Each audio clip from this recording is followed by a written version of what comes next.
Hi, this is Chris from Clever Unicorn Games and the Unicorn Collective back with another interview. Today I have Niall Crabtree, designer and publisher with me. How are you doing today, Niall? Yeah, I'm doing good. How are you doing? Yeah, not too bad. A bit overcast, a bit dark, but I'm sure Oh it'll yeah. clear up. We've got a bit of mist actually rolling in. Oh wow. So, when you're not designing or playing games, what is it that you like to do with your spare time? Well, I like to read, as you can probably see. We've got a bookshelf of books that I've probably only read half of, but I'm getting through the Discworld novels by Terry Pratchett at the moment. So doing that, and also um, I, yeah, just reading, watching TV, watching movies. I like consuming as much media as possible, keeping up on trends, that sort of thing. So yeah. Yeah, so much of it around now at the moment, especially Mm, with I think the cinemas closing and stuff has actually been a positive light when it comes to television's yeah. releases and things. It's been incredible. Mm. What would you say is your favorite board game? At the moment, well, it used to be Azul, but at the moment it's the Binding of Isaac Four Souls, because whilst being in lockdown, there's a great. I only play games that I've purchased on Tabletop Simulator, because I feel like that's just the moral thing to do. But I've been playing Four Souls with my friends on Tabletop Simulator, and that's been really good. I don't usually like games which have a heavy output randomness element. So input randomness is when something random happens in the game, like you draw a card and then you have to react to it. Whilst output randomness is you choosing to do something, like attacking an enemy in Dungeons and Dragons, and you roll a dice to see whether that's successful or not. There is a lot of that in Four Souls, and it kind of determines who wins in a way. Um, but there are a lot of ways you can affect the likelihood of that output randomness, which I do enjoy as well. But it is also just really fun to play with friends, even though it isn't the best design game. It's just really fun to play, and also the amount of content in the game is incredible as well. With the expansions, I think there's like 500, like no, like probably like 250 different monsters or something. It's ridiculous, but yeah, Four Yeah, Souls. a friend of mine got it, for Kickstarter with all the extra stuff in it, and we had a blast at it, and it was pretty good fun. Yeah. I like the artwork especially Oh is yeah. nice and quirky. Yeah. But then I played the video game as well. Yeah. Not as much as my son. My son has played it loads more than I have. He Yeah. loves it. He's 16, and Mm. it's right up his street. Yeah. I think it's Uh, aimed at kind of the 16-year-old mindset, really, the way yeah. it's made. Yeah, so it's a good way that the board game matches the video game, just in the amount of content and the amount of variety there is per game and per run. Like you can have completely different games every single time. So yeah. And yeah, it helped spawn all of these new what they call roguelike games, didn't it? So there's a lot Mm. more of that sort of thing now. Yeah. What kind of games or genre of games or specific game made you want to then design games yourself? That's an interesting one. Well, it isn't a board game. It's a video game. It was actually Halo Reach when I was about 11 years old. I would say. Um, yeah, playing Halo Reach, there's a forge mode, which means that you can make your own levels. And I just would make racetracks and stuff like that, and that was kind of fun. But one time I made like a sort of like a multiplayer map that I could play with my friends, where it had like two towers on each side with a bunch of overpowered weapons on those two towers, and he spawned in the middle, and so it was about like running to those towers, trying to get those weapons, and then killing everyone else. And my friends would rather play that map than any of the online maps. So that was when I didn't know it at the time, but that was like when I kind of like fell in love with designing levels specifically. But also a catalyst for that was, if no one's seen it, is I think it's off UK Netflix anyway. But Indie Game the movie, which has designers like Edmund McMillan, who designed Four Souls, as well as the video games he's made. Jonathan Blow, which designed Braid and The Witness, and Phil Fish, who famously designed Fez. Following those three people whilst they were publishing their game was kind of a big inspiration as well for me. But yeah. When coming up with a new game, where do you start first? Usually in the bath.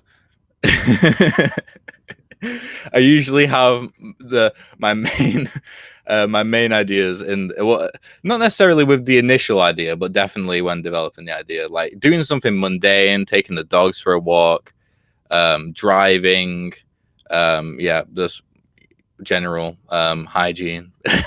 I'm imagining now your first game being carved out of soap and being Yeah. played over a loofah. That's the problem with doing something mundane and coming up with an idea is that usually you are nowhere near a pad and pen. So you have to just sit there, like you have to like run home or whatever you're doing. But yeah, I've actually come up with an idea recently, which involves it's based off like it's pretty much like you place hexagonal tiles down. That's the core mechanic. Like there's a lot more surrounding it, but it's early stages. But that idea came from watching my girlfriend quilt with little tiny hexagons, and I noticed like the different patterns, and my mind was cast back to Azul and how the different patterns look really cool. And then my mind just started going about how can I turn what she's doing into a game, and yeah, the inspiration comes from a bunch of different places, really. When you wanna come up with an idea for a game, that's when you're least likely to do it when you're trying to force it. So yeah, if you're passionate and you want to make games, then ideas, I think anyway, will come to you. So yeah.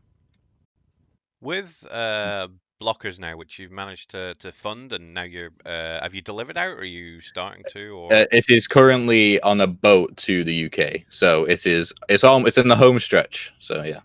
in that process, what are one, maybe two hurdles or barriers that you've hit, which you've thought, ugh, I don't know what to do here, and then how did you overcome those barriers? Well, I'm not an artist, so if you, I think I posted it on. Well, I do a weekly blog on my website, and did a blog about blockers recently, and I posted sort of like a process, a progression photo of the card art and the box art for blockers, and I am not an artist at all, and when I posted the initial box art to Reddit, there's a great Reddit. If you don't use it, I recommend you should r/tabletop game design. They are incredibly brutal, but very useful as well. I posted that first box art. I just subscribed to the subreddit. I posted the box art. I said, "What do you think?" And I got like an onslaught of negative comments. It was horrible. It was like 18 negative comments, and I will always remember one. He said, "This game looks like a game you'd find in a $5 discount bin in Walmart." So, yeah, Reddit is brutal. yeah, yeah. Sometimes you have to ignore those types of comments because I stick with comments that give, positive or negative, they give you something to work with. Especially when I'm so inept when it comes to art and drawing and stuff like that. I've gotten much better now. If I've also posted on my website, nowcrabtree.com, the process of one of my games that I did for a visual design assignment at university called Food Time Battle in Space. And that game was it looks really good, I think, anyway. But I did make it, so I might just be a bit biased there. But it got 94 out of 100 for the grade. Anyway, yeah, if you don't know what you're doing and someone just gives criticism without a way to go, like, oh, work on this bit, the color isn't quite right, like if to say something like that, then that's something to work with. So I definitely recommend sticking to those comments. But that was one huge hurdle to begin with, and I actually overcame that hurdle.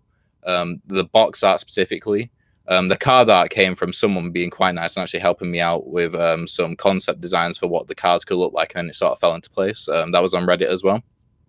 But the box art came from me looking at a game called Throw Burrito, which is about the same, which is by the same people that made Exploding Kittens, and I just love the simplicity and how they used their unique art, but also like a minimalist geometric style with the stripes down the sides, and that sort of like helped me develop the geometric style of the box by using. If you actually look at the box, every block is actually building a structure which you can build in the game, which I think is pretty cool. But yeah, just that sort of style was something that came to me when Throw Burrito actually got delivered to me from my Kickstarter pledge. And I'd probably say the other one is probably what most people will say is initial funding. That was a big hurdle because I didn't really know too much about the Kickstarter space and getting a Kickstarter funded. And I just Googled manufacturers in China, and Longpack Games came up first, which are a great manufacturer.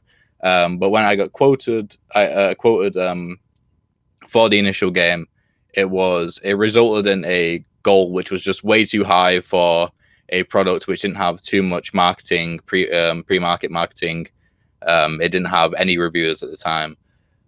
So with the second Kickstarter, I went with a much lower goal and actually funded part of it myself as well, because I believe that like getting the first project off the ground is a really good way to, because with Kickstarter, I'm going on a bit of a tangent here, but with Kickstarter, 50% of the battle I think is trust. So I really, really wanted to deliver a product as soon as possible, and then work on something else later down the line, which hopefully has better art and better marketability. But yeah, so finding a manufacturer which has good standards, good quality assurance, and like decent quality products, but can do your game idea at a cheaper price is probably the way I go about that with your first product anyway. So yeah. Have you ever played a game that, for some reason, you just didn't like? What was it, the theme or the mechanic of that game that put you off? Okay.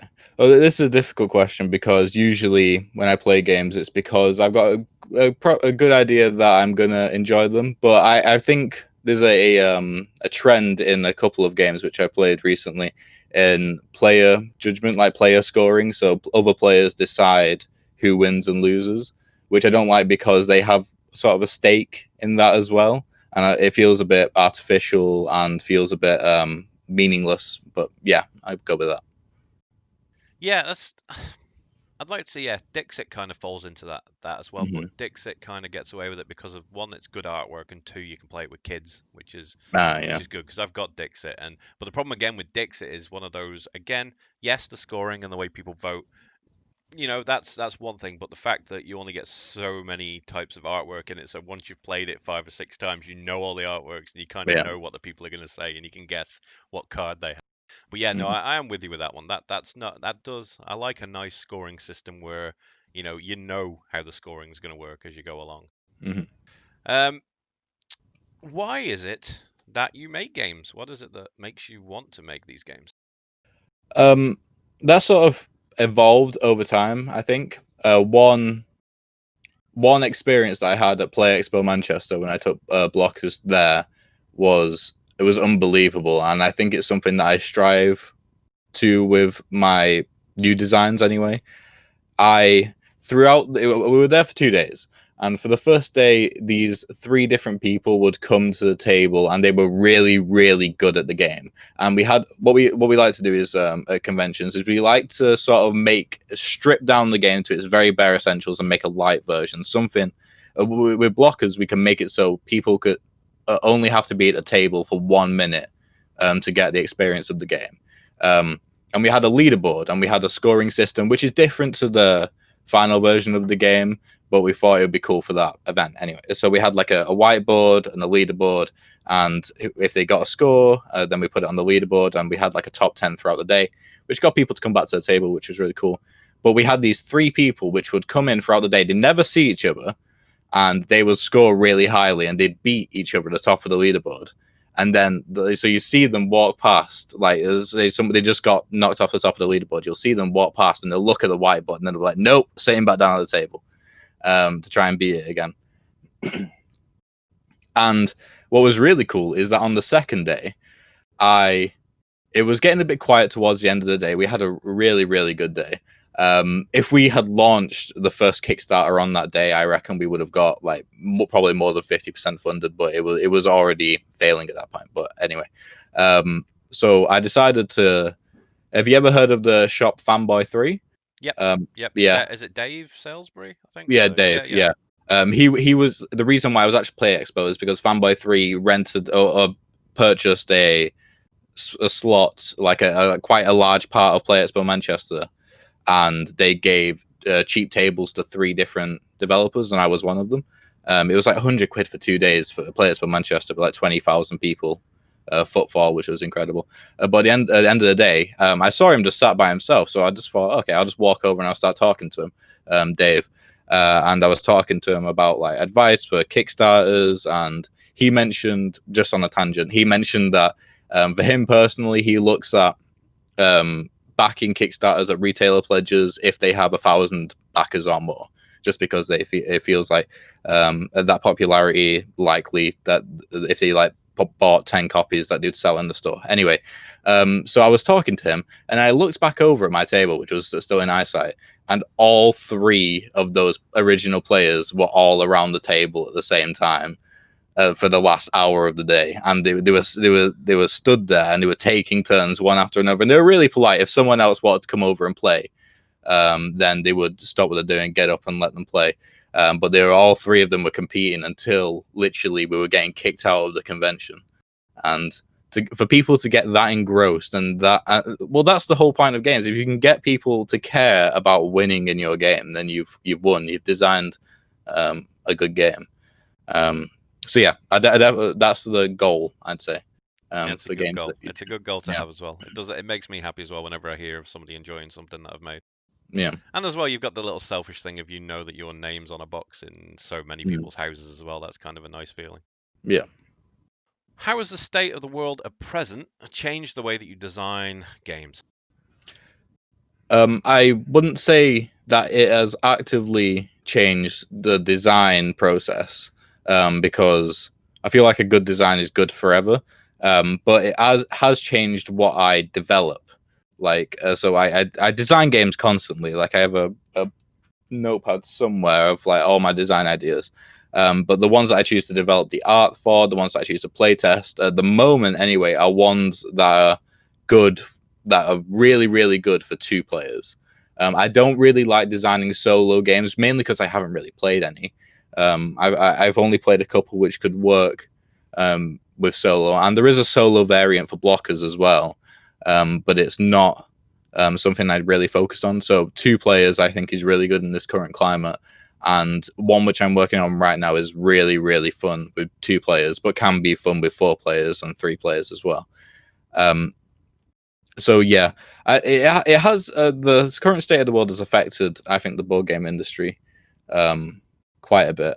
It's affected us a lot with conventions as well.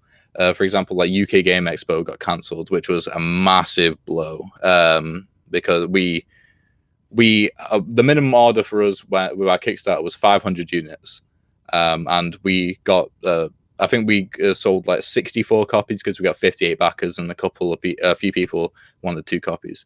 So we got a lot of copies to sell, and I truly believe the best place to sell copies are at conventions. So from a business standpoint, that was a big blow, and that's probably the main thing that I've focused on when it comes to the current situation. Anyway, is like, okay, what conventions can we get to? Because not only is it good for selling products, it's also good for promoting products and maybe potential Kickstarter launches. And also, it's where you get most of your rewards as well. But yeah, when it comes to design, I'd say probably look at if you can, if as a designer, if you can design solo games, then there's always a market for solo games. If you can design a really strong solo variant, and maybe once you start gearing up for Kickstarter, if you have a solo variant, maybe your game isn't like designed specifically for solo gameplay, but if you have a strong solo variant and you find a reviewer that specializes in solo variants, then you can get a whole sort of ream of different people coming to your Kickstarter, regardless of coronavirus or not. But yeah. Yeah, we made a party game, like a kind of card, take that party game as our first game. And it's, ideally no less than 3 players. You can play it with 2, but no less than 3. But still, one of our backers, great guy called John, made a solo mode for us. He said, Wow. I'm going to make a solo mode. And yeah, he made one. So yeah, it can be done with any game pretty much. Yeah. If somebody perseveres enough, yeah. Yeah. So what are you working on right now? Well, I'm working on 2 games. I've mentioned by name Food Time Battle in Space, which is a sort of like a resource management game, but the gameplay isn't really there. I think the rule book is on my website, But if you read too much into the rule book, then it doesn't make massive amount of sense because it was the purpose of it was for my visual design module, where the visuals are the only thing that really matters. So I've been working on the gameplay side of that, but the visual elements are kind of done. Whilst with another game which I'm working on, which is called Into the Mine. The theme is very much based around like medieval dwarves going into a mine and mining for different things. Anyway, so the gameplay is getting close to being done, but there is literally no visuals at all. I'm still working with like paper hexagons that are colored in by pen, and so I've got two games which are on complete opposite ends of the spectrum of being done. So I've got to choose which one to work on. It's difficult for me because I know I'm not naive in the fact that I know the art sells games. Like Exploding Kittens, for example, like that's one of the most popular Kickstarters of all time. The gameplay is it's all right. It's a good party game. I wouldn't say it was it's not something I'd ever bring out in a rush. I've got plenty of other games I'd rather bring to a party, or play at the table or whatever. But the art sold that game. Like the art, yeah, it was. If like the art wasn't there, if it was just, for example, if it was blockers art, if it were just blocks, then it wouldn't have even got funded. So I understand that, but the designer in me feels like gameplay should be the thing that could sell games. Like if you're gonna have fun. Doesn't though. So yeah, no, it doesn't. That's the annoying thing with Kickstarter right now. It's got to the point where if it's shiny, people will back it, and it doesn't matter what the rules are whatsoever. Yeah. I mean, for instance, when I've run Kickstarters and when I've spoken to people that have had Kickstarters as well, the amount of people that back their, I mean, a lot of them don't have rule books available, and like for instance, ours for a first part of the Kickstarter didn't have the rule book available, and out of the 800 or so backers that we had, I think only 2 people asked for the rules. Wow. So it's it's one of those things. People aren't that bothered about the rules right now. It is about how good it looks. Yeah. Because I feel as well that a lot of people are buying these and probably never playing them. They're getting put on a shelf. Because I know I've got a friend specifically who has 1,000 games or so, and he backs every Kickstarter. And I think 10 of his games are out of cellophane. The rest are all still wrapped. It's just one of those things. Is people are collecting games now. He probably enjoyed that new one that's on Kickstarter at the moment, Shelfie Stacker, I think it's called, or something like that. Yeah, a whole game about stacking your board games. That's a great idea. I'm pretty sure it is as close to an Azul clone, but the concepts of alone, I think, carries that game. So yeah. But then again, Azul's quite an easy game to more homage than clone really, and still make a decent game. Yeah. The thing about Azul is it's just got that art style which just strikes people. Oh yeah, like it's so unique. Like when you see it on a shelf, it's like that looks like no other board game in this entire shop. If you're in a shop, for example. So yeah. What is one piece of advice you would give to a new designer coming into the business to help them on their way? That is okay. That's a loaded question. There's not loaded, but there's so many different things. I'd say don't do it because you want to make money, because you probably won't, for at least for a while anyway. Like for example, with blockers, because of the 500 units which I bought, I have the potential to make a small profit. But if I was getting paid per hour, I would be no, there would be. You do it because you want to make games, because you want people to you want to see people play your games and have fun, and that's pretty much it. Just do it for the love of it. That's the biggest advice I could give. Because you'll probably make better games if you do that as well. So yeah. Yeah, I'm right there with you as well. I've got 800 copies of a game in my garage waiting for shows to open again. They were all ready to take and sell this year, but it didn't happen. Yeah. But that's a good thing about board games is, I mean, they say they have a shelf life, but if they're cellophane wrapped, they're good for a good while. So we're fine with them. They'll be fine. They'll get sold eventually. Yeah, as long as you don't get a leak or something, then you'll be fine. Yeah. But even then, when they're wrapped in cellophane, they should be okay. Oh yeah. And I've got them on a pallet. Yeah. Well, that's brilliant. Thank you very much for coming and speaking to me today, Niall. Some very useful information in there. Thank you. Thank you for having me.